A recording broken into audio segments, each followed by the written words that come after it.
Hi everyone, this is Randy, your Lean Six Sigma buddy. So as promised, I'm creating this video for you to understand what is Lean Six Sigma. But prior to that, maybe you noticed that year on year, the market is getting more competitive and the requirement of the customer is getting more stringent.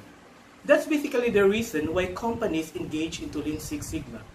Because Lean Six Sigma is a proven continuous improvement approach and the results are sustainable. So what is Lean and what is Six Sigma? Now Lean focuses on the waste reduction, while Six Sigma on the other hand focuses on the reduction of variation. Now combining these two approaches, the Lean and Six Sigma, this will focus on the reduction of variation plus the reduction of waste across your operation. Bottom line, we create value to the customer because the customer is not willing to pay for our inefficiencies in our operation. The customer will not pay for the variation in our operation. So with this Lean Six Sigma approach, we create value to the customer. You may be wondering which companies use Lean Six Sigma. Actually, the Lean Six Sigma is initially applied in production environment in the manufacturing operation, but it's expanded across the end-to-end processes, like in the supply chain, in the maintenance operation. Now, it even grew into the transactional applications, like in the finances, in the insurance institution, and even to the healthcare and food industries. Now, Six Sigma, as what we said, focuses on the reduction of variation. And when you are getting into the Six Sigma, you will hear these terms that will explain or perhaps describe your process capability. So you will hear this Sigma level, this defect rate, this accuracy rate. Now in this video, since this is just an overview, I will be discussing what this Six Sigma level will tell us in our operations. Now in this chart, you will see here the Sigma level column, the defect rate, and the accuracy rate. So I will tell you what this means. So if your company is already into the Six Sigma level, it means that the defect rate is 3.4. So what does this tell us? So this tells us that for every 1 million products produced in your operation or your area, you only have 3.4 defects out of the 1 million products produced. Thereby, you are producing products that are good 99.9996% all the time. That is if your company is already in your Six Sigma level. What if your company is only at Three Sigma level? So this means that for every 1 million products produced, you are having 66,807 of those products that are defective. So you are only producing good products 93.3193% of the time. So what does this tell us in terms of the business impact? So meaning if we have all of these rejects, it will entail costs. These rejects are the waste in our operations. And if we have rejects, if we have inefficiencies, this will translate to cost. The cost of poor quality. So if we will be having this cost of poor quality, so meaning it will also impact our bottom line. That's basically why companies engage in Lean Six Sigma. You also notice here that the higher the Sigma level, the lower the defect rate, and the higher the accuracy rate. We said that Six Sigma will reduce variation. And the higher the Sigma level, the lesser the variation of the process. and the lesser the defect rate. And if we have the lesser defect rate, it means that we have also lesser cost of poor quality because of these defects. We said that variation is the enemy of the process. Now, this is an illustration of what this variation is all about. So we have here the good performance and we have here the bad performance. So in this case, you have a very high variation. So as a result, if you have a very high variation in your process is not predictable. So meaning, you cannot predict if you are producing good products or bad products because your process is unpredictable because you have a very large variation. Using Six Sigma, which will reduce variation, you can notice here that the variation is reduced and this will give you predictability of your process. The more that you know your process, the more that you predict your process, the better that you can control. So this way, we are giving more control into our processes. So thereby producing less defects. In a world-class company, they are already into the 5 and 6 Sigma level. While for the industry average, we are only at 3 to 4 Sigma level. While for those industries that are non-competitive, we are only at 2 Sigma level and below. Now, it is time for you to revisit your own area or your own processes. Which Sigma level you are in. Without going into the statistical analysis, you can just have a quick grasp of your processes. If you are producing only 3.4 parts per million, or you are producing even more than that as part of your defect rate. Now, to give you more appreciation of what this Six Sigma level is all about, just to have this practical application. If you are into the 6 Sigma, meaning you are 99.99966% accurate all of the time, you are just only incurring 6.8 lost letters per hour, or 1.7 incorrect surgical operations per week. Or it could be 68 wrong prescriptions each year. That is if you're in the 6 Sigma level. But what if you're into the 3 Sigma level only? So you are having 133,600 lost letters per hour. Or you have 33,400 incorrect surgical operations per week. Or you are having 1,336,000 wrong prescriptions each year. So see the difference? The higher the Sigma level, the lesser error you can commit. That's basically the goal of Six Sigma, reducing variation in the operation. And Six Sigma is applicable across all industries, from manufacturing to transactional, even to research and development. I am just so fortunate that my experience across all these industries is intensive. So I have an experience in the manufacturing, I have an experience in the transactional, and I have also an experience in the application of Six Sigma into the research and development. Sigma, you will also hear these terminologies: the voice of the business, the voice of the customer, and the voice of your process. Now let's tackle this one by one. The voice of the business is your business requirement, the business direction. While the voice of the customer is your customer requirements, what your customer needs. And the voice of the process is really your Sigma level, the process capability. Now, do you remember the one that we discussed earlier about the Sigma level? That's basically the voice of your process. What my process telling me? Am I producing good or bad products all the time? What is the health of my process? What is the heartbeat of my process? Now, the voice of the process must deliver the voice of the customer. Otherwise, the customer will be unhappy. or we are not delighting the customers.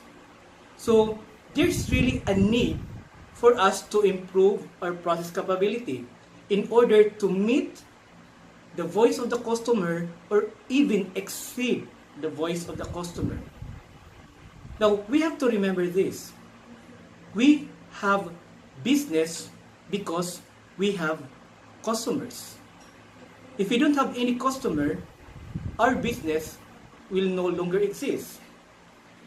In today's world, that the competition is very, very stringent and getting more and more competitive each year, the more that we need to engage into this continuous improvement mindset.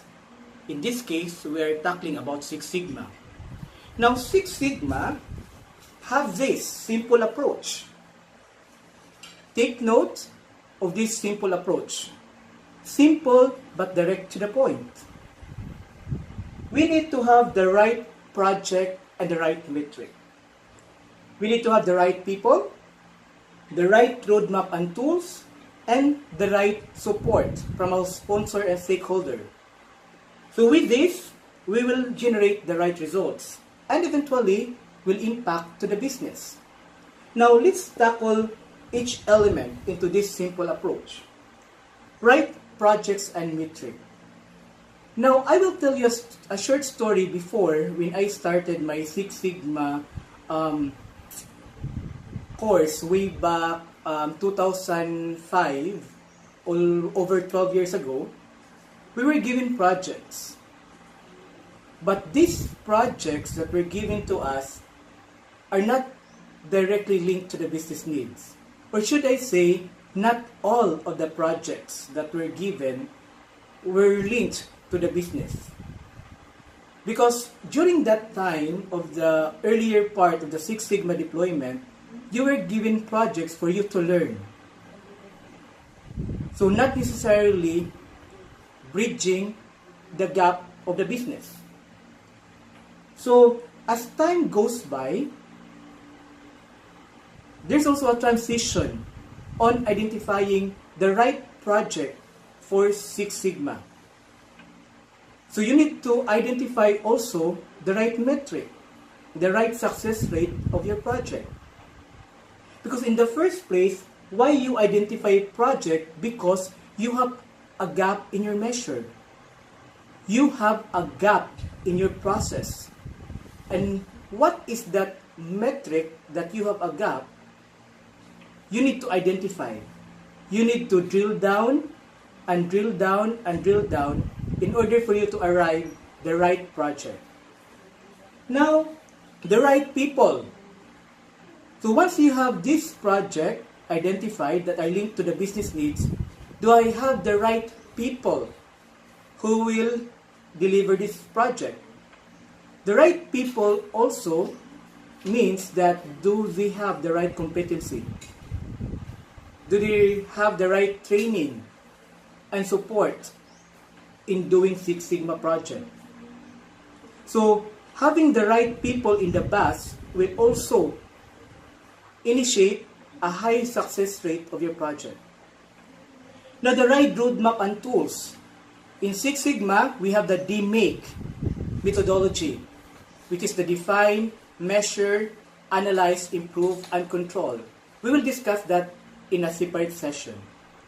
And of course, the right support from our stakeholder and sponsor. Now, the right project is linked to the right support.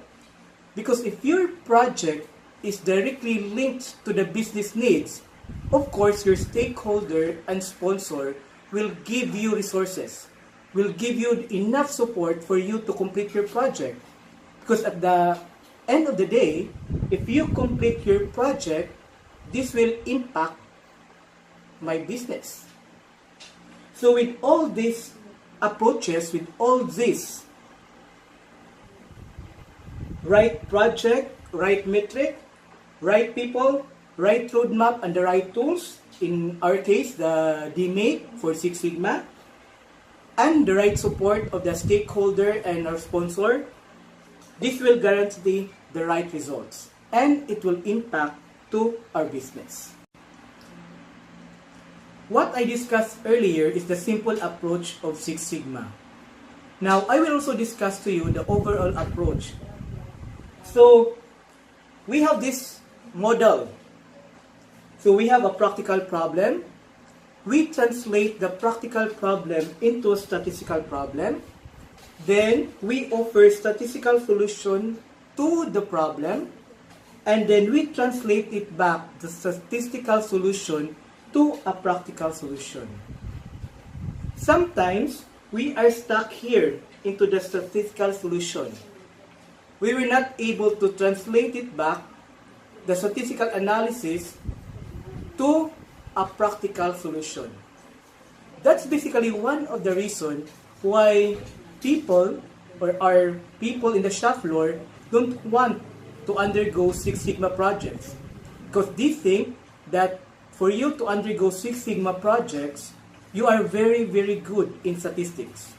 You are very, very good in problem-solving analysis, which is not totally the case. Remember, in the simple approach that I discussed earlier, we have the right people. Right people also means that you have the right team structure. So in that team structure, you are the project leader, you also have the project members, and you also have subject matter expert. And aside from that, you also have a coach.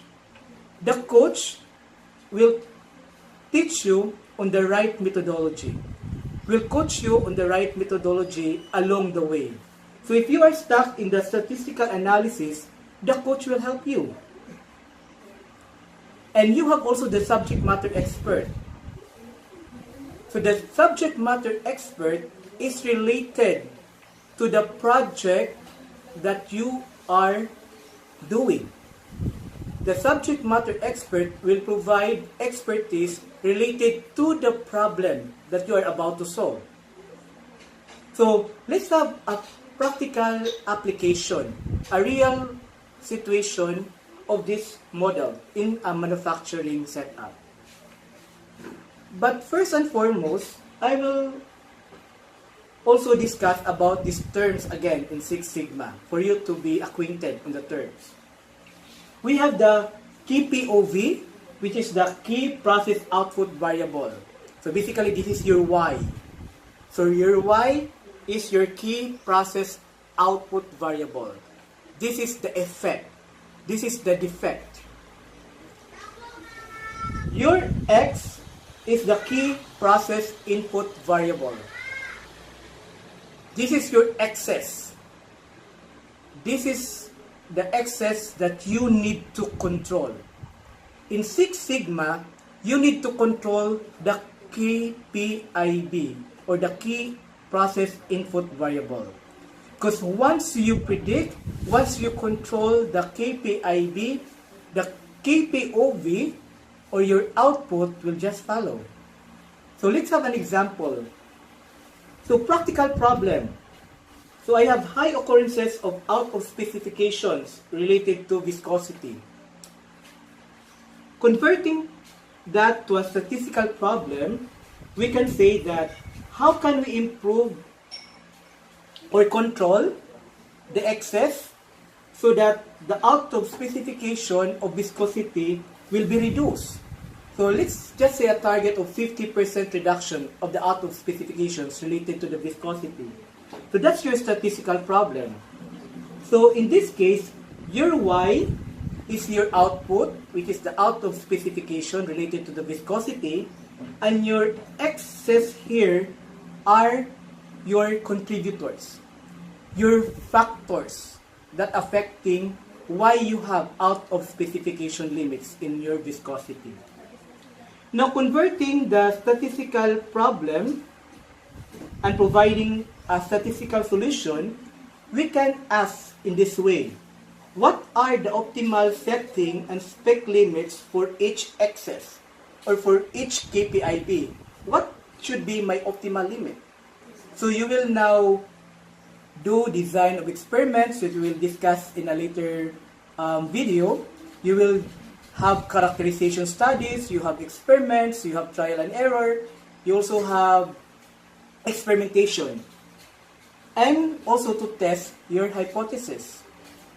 Now, translating that statistical solution to a practical solution, you will now have this thought process on changing the process settings based from your optimized settings that you arrive from your experimentation, and updating the procedures, updating the control limits of my excess, the key input variable, and eventually I can apply statistical process control for sustainability.